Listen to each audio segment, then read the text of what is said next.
Hola, te habla Adrián Rojas, pastor de la comunidad cristiana en Arvin, California. Hoy vamos a finalizar esta serie que comenzamos hace 2 domingos acerca del marco estratégico de Dios para la iglesia.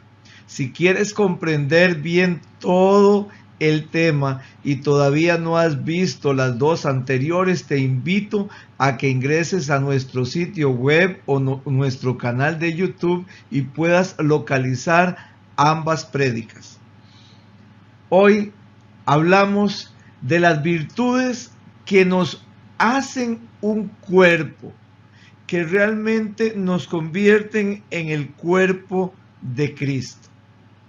La escritura dice en Primera de Corintios, capítulo 12, verso 12, porque así como el cuerpo es uno solo y tiene muchos miembros, pero todos ellos, siendo muchos, conforman un solo cuerpo. Así también Cristo es uno solo. Cuando hablamos de un solo cuerpo, es necesario hablar de algo que se llama el ADN. Estamos hablando en el cuerpo físico de moléculas, pero tienen un código. Es el código que hace que yo sea una persona.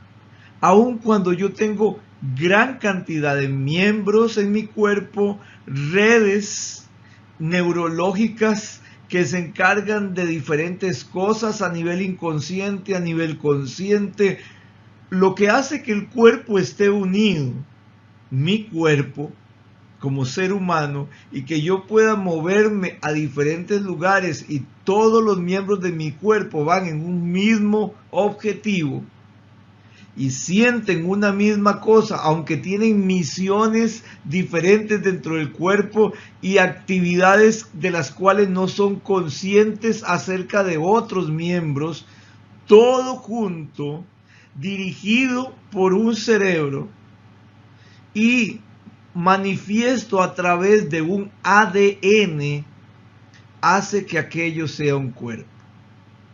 El apóstol Pablo habla de la iglesia como un cuerpo, y para que la iglesia como cuerpo de Cristo esté perfectamente unida y todos los miembros funcionando en un mismo objetivo, necesitan tener un ADN, y es el ADN de Jesucristo.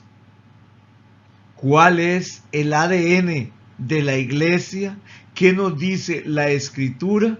Yo quiero primero que hagamos unas cuantas lecturas para que podamos ver el énfasis de lo que el apóstol Pablo muestra como el ADN de la iglesia. Primera de Tesalonicenses capítulo 1, del verso 2 al 3, el apóstol le dice a esta iglesia: siempre damos gracias a Dios por todos ustedes y los tenemos presentes en nuestras oraciones. Constantemente los recordamos delante de nuestro Dios y Padre por sus actos de fe, por su trabajo, que es el fruto de su amor, y por su sufrida esperanza en nuestro Señor Jesucristo. Cuando Pablo escribe a la iglesia o las iglesias que estaban en Tesalónica, porque a veces vemos una carta como el caso de los Gálatas, pero sabemos por la misma escritura que los Gálatas no era una iglesia local, era un grupo de iglesias que estaban en Galacia.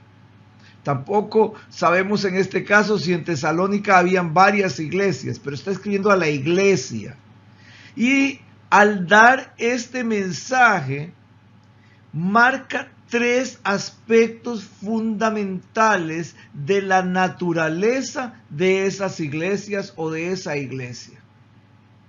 Habla, y ahí está marcado más oscuro, o lo que llaman en negrilla, aunque la letra está en blanco: la fe, el amor y la esperanza.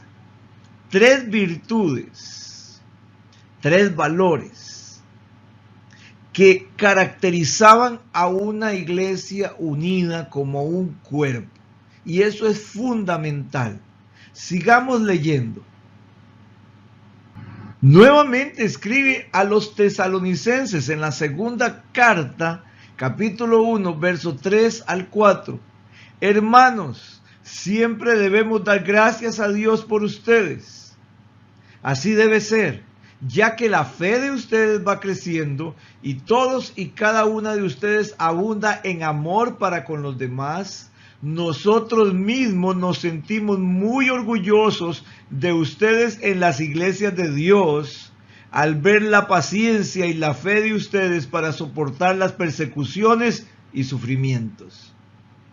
Aquí volvemos a encontrar esos tres aspectos: la fe, el amor y la esperanza a través de la paciencia de esta iglesia en medio de mucha persecución y de sufrimientos. Ahora escribe a los colosenses, la iglesia en Colosas, capítulo 1, verso 3 a 5.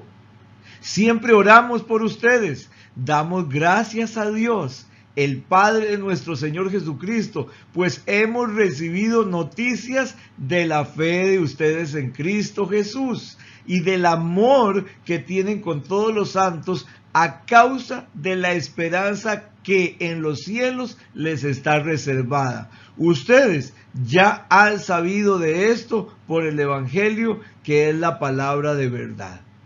Volvemos a encontrar el ADN,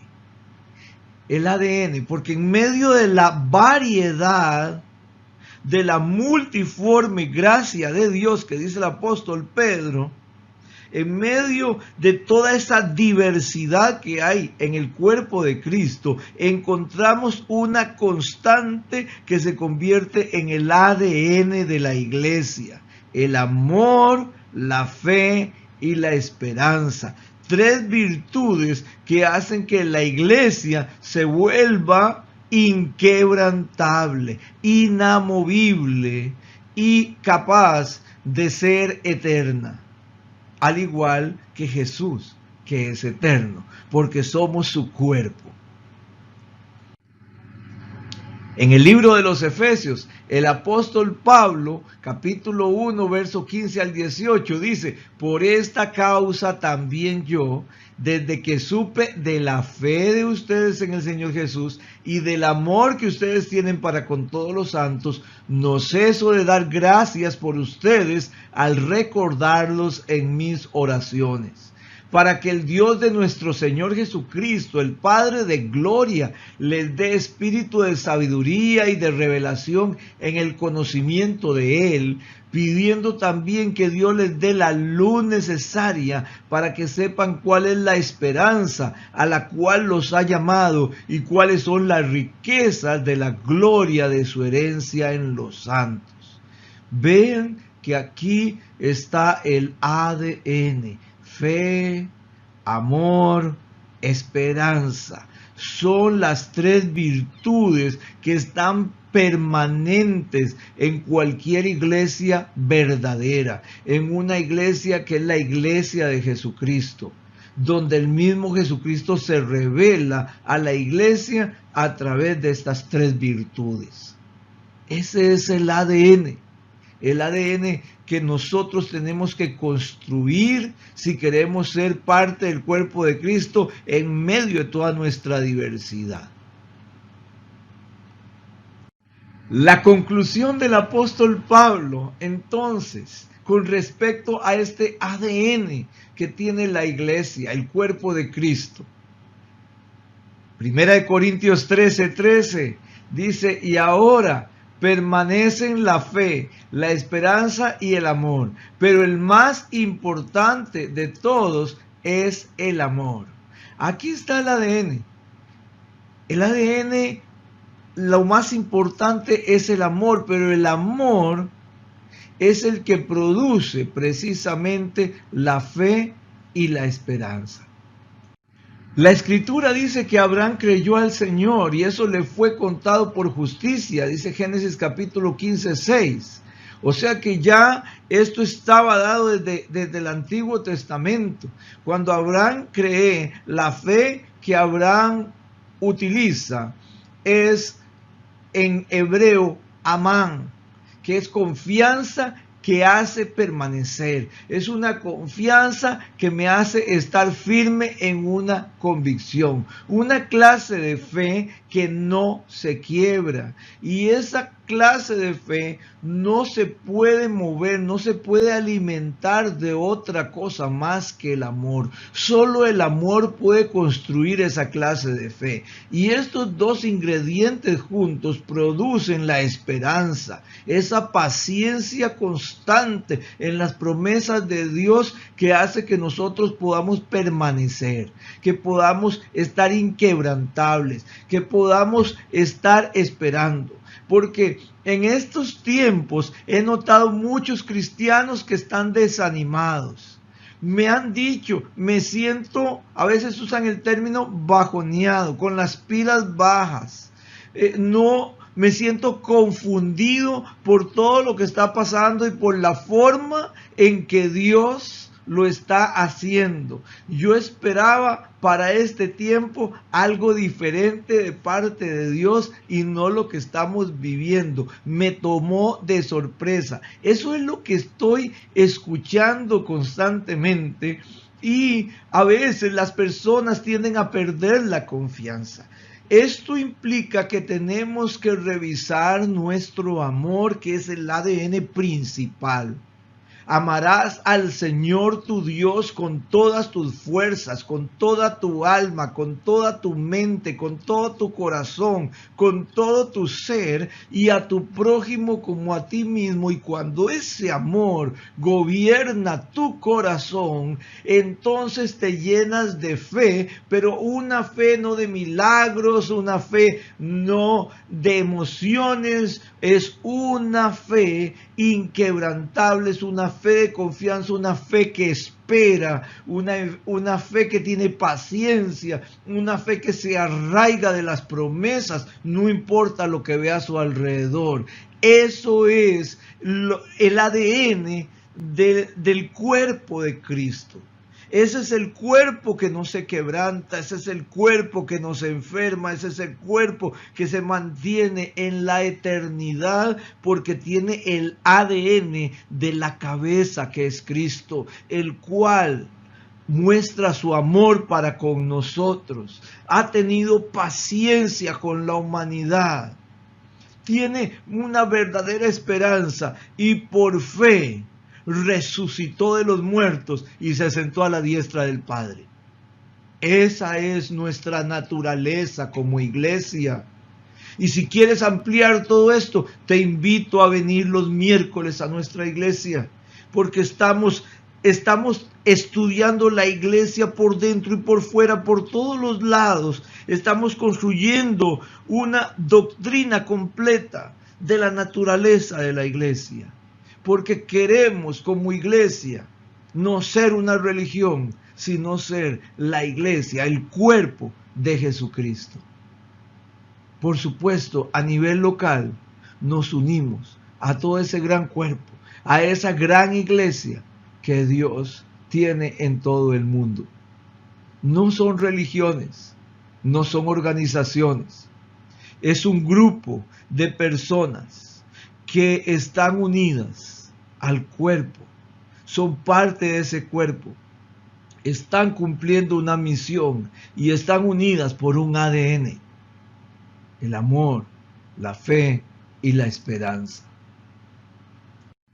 Colosenses capítulo 3, versos 12 al 14 dice: por tanto, como escogidos de Dios, santos y amados, revístase de entrañable misericordia, de benignidad, de humildad, de mansedumbre y de paciencia. Sean mutuamente tolerantes. Si alguno tiene queja contra otro, perdónese de la misma manera que Cristo los perdonó. Y sobre todo, revístanse de amor, que es el vínculo perfecto, es el que une, ese construye ese ADN. del cuerpo de Cristo. Entonces el ADN de la iglesia, del cuerpo de Cristo, se conforma por el amor, la fe y la esperanza, siendo el amor el más potente, el más grande, el más importante, porque es el amor el que genera una fe inquebrantable, y estos dos brindan la esperanza que nos da la paciencia. Y cuando estas tres virtudes están en la iglesia se convierte en cuerpo de Cristo. Si es una iglesia local, en parte del cuerpo global de Jesucristo. Entonces, si cada uno de nosotros somos miembros del cuerpo de Cristo y tenemos el mismo ADN, ¿cuál debería ser nuestra actitud?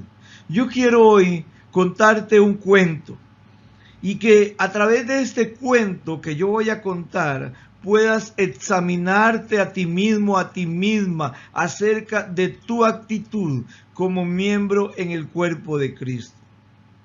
En una pequeña ciudad hubo una vez un cuento vacío. Tenía un aspecto excelente y una decoración impresionante, pero todas sus hojas estaban en blanco. Niños y adultos lo miraban con ilusión, pero al descubrir que no guardaba historia alguna, lo abandonaban en cualquier lugar. No muy lejos de allí, un precioso tintero seguía lleno de tinta. Desde hacía ya muchos años, su dueño lo dejó olvidado en una esquina. Tintero y cuento lamentaban su mala suerte, y en eso estaban gastando todos sus días. Quiso Dios que una de las veces que el cuento fue abandonado, acabara precisamente junto al tintero. Ambos comenzaron a compartir sus desgracias durante días y días, meses y meses, y así pasaron años hablando de su desgracia, de no haber caído a su lado una elegante pluma de cisne que en un descuido se había soltado en pleno vuelo. Las cosas no hubieran cambiado. Aquella era la primera vez que la pluma también se sentía sola y abandonada, y lloró profundamente, acompañada por el cuento y el tintero. Los tres se sumaron en un coro de quejas, ya que habían dos de ellos que llevaban años lamentándose día tras día. Pero al contrario de sus compañeros, la pluma se cansó enseguida de llorar y quiso cambiar la historia. Dejó sus quejas, se secó sus lágrimas y observó claramente cómo los tres podían hacer juntos mucho más que sufrir juntos. Y convenció a sus amigos para escribir una historia. El cuento puso sus mejores hojas, la tinta no se derramó ni un poco, y la pluma puso montones de ingenio y caligrafía para conseguir una preciosa historia de tres amigos que se ayudaron para mejorar sus vidas. Quiero decirte que cuando la iglesia se une como un cuerpo en un mismo ADN, cada quien pone a su servicio lo que tiene, y la iglesia crece y la iglesia se edifica. Podemos hacer muchos planes y estrategias, y he estado leyendo mucho acerca de planes, modelos y estrategias. Pero al final de todo este cuento, al final de todo lo que hemos hablado en este día, Me encuentro en el libro de los Hechos, en el capítulo 2, verso 47. Algo que se mueve en forma natural y es producto del ADN de la iglesia. Y dice que mientras ellos alababan a Dios y brindaban ayuda a todo el pueblo, cada día el Señor añadía a la iglesia los que habían de ser salvos, los que vienen y se identifican con este ADN y entran a ser parte del cuerpo de Cristo. En una forma natural, solo debemos operar como cuerpo, debemos operar con ese ADN y el cuerpo crece solo. Ningún árbol crece por sí mismo. Ninguna planta se esfuerza o gime para crecer o dar fruto. Simplemente crece en forma natural y da fruto en forma natural porque tiene un ADN. Hoy es el día para que nosotros podamos impregnarnos del ADN del cuerpo de Cristo y empezar a funcionar naturalmente dentro de ese cuerpo, haciendo lo que nos toca hacer y dejando que Dios, que es el único que puede, haga crecer el cuerpo. Padre Dios, en el nombre de Jesucristo, hoy oramos a ti, Señor, para que tú impregnes la iglesia, donde quiera que esté, en África, en Asia, en América, en Europa, donde quiera que esté. Que tú impregnes la iglesia con ese ADN. Que cada iglesia local esté llena de ese ADN y que podamos crecer bajo tu poderosa gracia. Lo pedimos en el nombre de Jesucristo. Amén.